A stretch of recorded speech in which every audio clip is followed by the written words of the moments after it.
Now we're getting into one of the most debated equity strategies out there. And for some homeowners, this is the best option on the entire list. But for others, it can be a non starter. Why? Because unlike a HELOC and unlike a home equity loan, a cash out refinance doesn't sit beside your mortgage, it actually replaces it completely.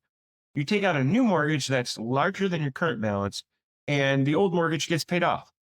The difference comes back to you as cash. Simple, at least on the surface.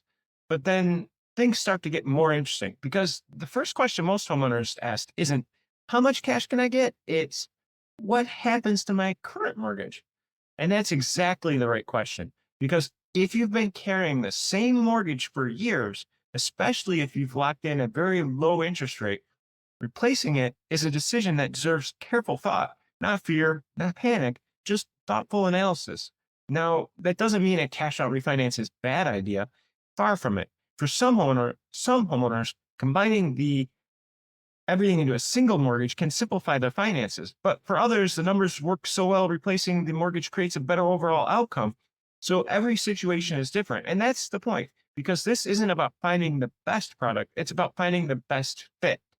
Think about two homeowners standing next to each other, same neighborhood, similar homes, similar equity. One may benefit tremendously from a cash out refinance. The other may be better off avoiding it altogether.